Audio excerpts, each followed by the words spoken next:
नमस्कार दोस्तों, इस वीडियो में आपका हार्दिक स्वागत है। दोस्तों, क्या डॉक्टर किरोड़ीलाल मीणा का तेवर ढीला पड़ गया है? क्या जोश उनका ठंडा पड़ गया है? वो किरोड़ीलाल मीणा जो किसी की सुनते नहीं थे और जनहित में जब भी कोई मुद्दा होता है उसको लेकर तुरंत धरने आंदोलन पर और प्रदर्शन पर कूद पड़ते थे, क्या उनके में अब दमखम कम बचा हुआ है? या किरोड़ीलाल मीणा ने, आप यूं कहें कि मुख्यमंत्री भजनलाल शर्मा के सामने घुटने टेक दिए हैं? क्या ऐसी नौबत आ गई है? किरोड़ीलाल मीणा पर अब जो है उल्टे आरोप लग रहे हैं। किरोड़ीलाल मीणा पर आरोप लगाया राजस्थान के पूर्व सेवा जो पुलिस अधिकारी हैं, उनका संस्थान है, उसने आरोप लगाया कि मीणा किस तरह से पुलिस अधिकारियों और पुलिस कर्मचारियों को टारगेट बना रहे हैं। और उन्होंने आरोप यह लगाया है, जो संस्थान है सेवानिवृत्त अधिकारियों का, कि उन्होंने उदाहरण देके बताया है कि किस तरह से एक डीएसपी जो सवाई माधोपुर मलारना डूंगर में बजरी माफियाओं के खिलाफ कार्रवाई कर रहा था, उस पर दबाव डाला कि वो आरोपियों को छोड़ दे। इसी तरह एक थानाधिकारी जो बजरी माफियाओं के खिलाफ काम कर रहा था, उस पर भी मीणा के प्रति दुर्व्यवहार का आरोप लगाया गया। इसी तरह जो संस्थान के अधिकारियों ने, पूर्व सेवानिवृत्त जो अधिकारी हैं, उन्होंने जो ज्ञापन दिया कलेक्टर के नाम, उसमें आरोप लगाया कि कविता मीणा के साथ, जो कविता शर्मा जो महेश नगर थाना अधिकारी जयपुर हैं, उनके साथ मीणा ने दुर्व्यवहार किया और आरोप लगाया कि जबकि वो अपनी जिम्मेदारियां पूरी कर रही थी। तो अब सवाल इस बात का उठता है कि मीणा, आपको याद होगा कि किरोड़ीलाल मीणा जो अनशनकारी जो छात्र थे, आंदोलनकारी छात्र, जो पेपर एसआई पेपर लीक वाले मामले में दोबारा पेपर कराए जाने की मांग कर रहे थे, वो जो धरना प्रदर्शन कर रहे थे, तो उनको रोकने के लिए कविता शर्मा ने उनको पाबंद करने के लिए उनके घर पर दबिश दी थी और उनके घर पे जाकर कार्रवाई करने की कोशिश की थी।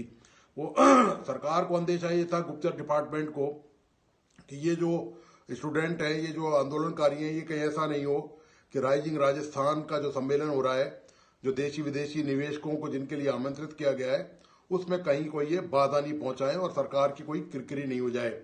तो उसमें से एक छात्र ने मीणा को फोन करके कहा कि इस तरह पुलिस हमको धमका रही है, कार्रवाई कर रही है। तो मीणा तत्काल मौके पर महेश नगर में पहुंच गए थे और वहां पर उन्होंने, उनकी झड़प कविता शर्मा से हो गई, जो कि महेश नगर थानाधिकारी हैं। काफी दोनों में तू मैं वाद विवाद हुआ। उसके बाद मीणा इस मुद्दे को लेकर कविता शर्मा को हटाए जाने की मांग को लेकर उन पर यह आरोप लगाया गया कि ये भी उस स्कैम का, उस जो एसआई जो फर्जी भर्ती है, जिसमें फर्जी तरीके से भर्ती की है, उसी का हिस्सा है और कांग्रेस सरकार इसको बचाती रही है। उन्होंने बाकायदा गृह मंत्री से इस बात पर मुलाकात की 2 बार और मांग की। और इस मुद्दे पर आपको याद होगा कि कविता शर्मा ने रोजनामचे में मीणा के खिलाफ रपट डाल दी। इस पर भी मीणा बहुत ज्यादा नाराज हुए। जब उनसे पूछा गया एक प्रेस वार्ता के दौरान कि ये कार्रवाई क्या भजनलाल के इशारे पे की गई है या उनकी सहमति से की गई है, क्योंकि आज भी किरोड़ीलाल मीणा कैबिनेट मंत्री हैं, भजनलाल सरकार में कैबिनेट मंत्री हैं, आज भी उनका इस्तीफा अभी तक भी स्वीकार नहीं किया गया है। इस्तीफा देने की आपको वजह यह कि लोकसभा चुनाव में जब प्रदर्शन खराब हुआ, उसके बाद मीणा ने यह तय कर लिया था कि वो अब पद पर नहीं रहेंगे। लेकिन भाजपा ने विधानसभा चुनाव के मद्देनजर ये देखते हुए कि कहीं ऐसा नहीं हो कि राजस्थान में मीणा वोट बैंक नाराज हो जाए या जो मीणा के समर्थक नाराज हो जाए, तो उनका इस्तीफा अभी तक स्वीकार नहीं किया। तो ये दोस्तों पूरी जद्दोजहद चल रही है। अब सवाल इस बात का ये है कि क्या मीणा कांग्रेस गवर्नमेंट में जबरदस्त आंदोलन करते रहे, उन्होंने पूरे शहर में हंगामा बरपाए रखा है और कांग्रेस की उन्होंने, आपको मैं सही कहूं तो, चूल्हे हिला डाली थी उस समय। ये इसमें कोई संदेह नहीं है कि उनके पास जो सैलाब है, जो जन समर्थन है, वो अपार है, वो बिल्कुल सैलाब की तरह आता है।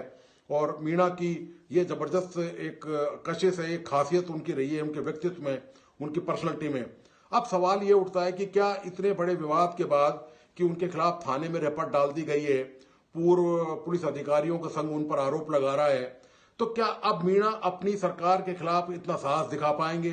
क्या वही दमखम जो उन्होंने कांग्रेस गवर्नमेंट के दौरान दिखाया था, उनके भ्रष्टाचार के कारनामों को लेकर हो या आरोपों को लेकर हो, या जो पेपर लीक प्रकरणों के मामले में किरोड़ीलाल मीणा ने जो एग्रेसिवनेस दिखाई, जो आक्रामक रुख जो दिखाया, जो धरने प्रदर्शन आंदोलन किए भ्रष्टाचार को लेकर, उन्होंने, आपको याद होगा कि जो जलदाय विभाग में जो भ्रष्टाचार का मामला है, अब उस मामले में ईडी और सीबीआई कार्रवाई कर रही है और जलदाय मंत्री महेश जोशी के खिलाफ भी उसमें कुछ कार्रवाई हो रही है, उनका नाम भी उसमें शामिल है। तो मीणा उस समय जबरदस्त आंदोलन के तौर पर उभर कर आए। और मजेदार बात एक और भी है इसमें, आश्चर्यजनक बात, कि उस समय बीजेपी कुछ नहीं कर पाई, इतने धरना प्रदर्शन आंदोलन नहीं कर पाई जो अकेले बलबूते किरोड़ीलाल मीणा ने कर दिखाया। तो ये किरोड़ीलाल मीणा की खासियत रही है। लेकिन अब सवाल दूसरे उठते हैं। अब सवाल उठते हैं कि एक थानाधिकारी का ट्रांसफर को लेकर अपनी सरकार में किरोड़ीलाल मीणा 2 बार गृह मंत्री से मिल लिए और उस थानाधिकारी ने उनके खिलाफ रपट डाल रखी है। ये कानूनी कार्रवाई का मामला है और उन पर आरोप लगाए जा रहे हैं उन्हीं की सरकार में। हालांकि आरोप लगाने वाले पूर्व सेवानिवृत्त पुलिस अधिकारी हैं, लेकिन अब सवाल उठता है कि क्या मीणा में वो साहस बचा है? क्या मीणा अब उसी तरह अपनी सरकार के खिलाफ मोर्चा खोलने का साहस रखते हैं? क्या अपनी जो मांग है उनके मांगों पर उन्होंने कोई समझौता कर लिया है? क्या वो भजनलाल शर्मा के सामने आना नहीं चाहते, टकराव से बचना चाहते हैं? क्या वो अपने जो तेवर कलेवर हैं, क्या वो ढीले पड़ चुके हैं उनके? अब ये सवाल है, अब ये देखना है कि क्या वास्तव में किरोड़ीलाल मीणा जो एक अग्रणी नेता हैं अपने समाज के और बहुत सारे दूसरी जो कास्टों के उनके नेता हैं, उसके एक बात और मैं आपको बताता चलूं यहाँ पर, क्योंकि मीणा का भाई चुनाव दौसा से हार गया था, उसके बाद थोड़े से मीणा के तेवर जरूर कमजोर पड़ गए हैं। वैसे उनके तेवरों में कोई खास फर्क नहीं पड़ा है, लेकिन सवाल यह है कि वो तेवर बरकरार रखने के लिए क्या भजनलाल सरकार के खिलाफ भी कोई धरना प्रदर्शन रैली का ऐलान कर सकते हैं? क्योंकि यदि ऐसा करेंगे तो निश्चित तौर पर ये पार्टी विरोधी कार्रवाई मानी जाएगी और मीणा के खिलाफ कोई ना कोई अनुशासनात्मक कार्रवाई जरूर होगी। क्योंकि राजस्थान में भजनलाल सरकार के पास पर्याप्त बहुमत है, तो ऐसे में ये आशंका बिल्कुल नहीं है कि सरकार को कोई फिलहाल नुकसान हो सकता है। हालांकि जब भी कभी लोकसभा या विधानसभा के चुनाव होंगे तब हो सकता है कि मीणा की नाराजगी का भाजपा को नुकसान उठाना पड़ सकता है। लेकिन फिलहाल जहां तक मुद्दा है, बात करें तो फिलहाल तो कोई संभावना ऐसी नजर नहीं आती कि भजनलाल सरकार पूरी तरह सुरक्षित है।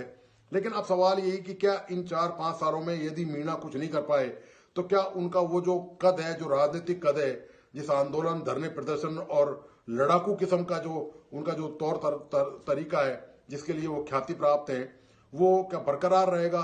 दोस्तों, मुझे नहीं लगता कि मीणा अब बहुत ज्यादा कुछ करने की स्थिति में है। इसका कारण ये है कि उन्हीं की पार्टी की सरकार अब मौजूद है और उन्हीं की पार्टी की सरकार में उन्हीं की सुनवाई नहीं हो रही है और उनके खिलाफ रपट थाने में दर्ज करा दी गई।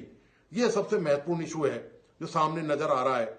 तो इसमें क्या मीणा अब खामोश बैठेंगे कि वो चुपचाप बैठकर ये तमाम कार्रवाई देखते रहेंगे? एक बात और मैं बताता चलूं आपको, राइजिंग राजस्थान में मीणा शामिल नहीं हुए, उनको नहीं, शायद निमंत्रण फॉर्मल दिया गया होगा, लेकिन चूंकि वो इससे पहले कैबिनेट की बैठकों में शामिल नहीं हुए तो उन्होंने वहां सक्रियता से कोई पार्टिसिपेशन इस तरह का नहीं किया, कोई भागीदारी उन्होंने नहीं दिखाई वहां पर। ना उनके डिपार्टमेंट ने मंत्री के हवाले से कोई प्रेजेंटेशन पेश किया।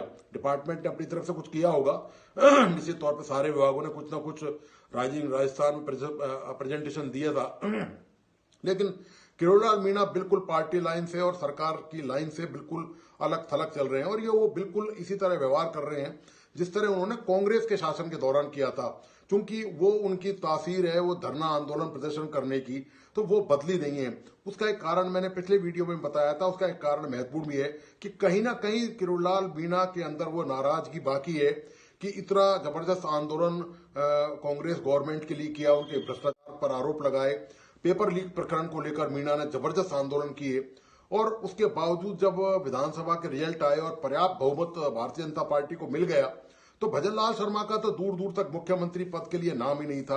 वो तो पिक एंड चूज वाला मामला केंद्र की तरफ से किया गया है, मोदी एंड शाह की तरफ से और जेपी नड्डा की तरफ से, तो उनका नाम तो अचानक बीच में से लेके आया गया ताकि वो अपने हिसाब से एक ऐसे गाय टाइप मुख्यमंत्री की तलाश जो थी वो पूरी हुई उनकी, ताकि वो उनके इशारे पे सब कुछ कर सकें।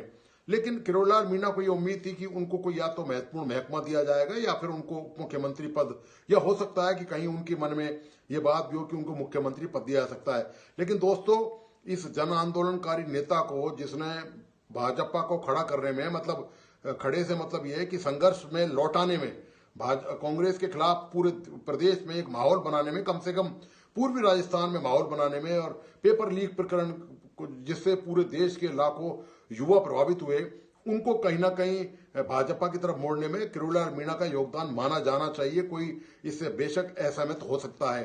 तो इन तमाम चीजों के बावजूद जब किरोड़ीलाल मीणा को कुछ भी नहीं मिला और वो बैरंग लगभग खाली आता है, तो उन्होंने वापस वही अपनी पुरानी कमान वो में से तीर निकाले और आंदोलन के लिए वापस वो युवाओं के साथ जुड़ने की कोशिश करने लगे। लेकिन इस बार उनको कुछ ज्यादा सफलता नहीं मिली है। तो अब देखना यह है कि अब आगे क्या होता है और किरोड़ीलाल मीणा अब क्या कर पाते हैं। लगता नहीं है कि वो दोस्तों किरोड़ीलाल मीणा में अब वो कलेवर तेवर शेष है कि वो बहुत ज्यादा कुछ कर दिखाएंगे। तो दोस्तों, आपको आज का विश्लेषण कैसा लगा, प्लीज अपने लाइक्स एंड कमेंट के साथ मुझे जरूर बताइए। साथ ही इस वीडियो को अपने दोस्तों और परिजनों को शेयर करना नहीं भूलें।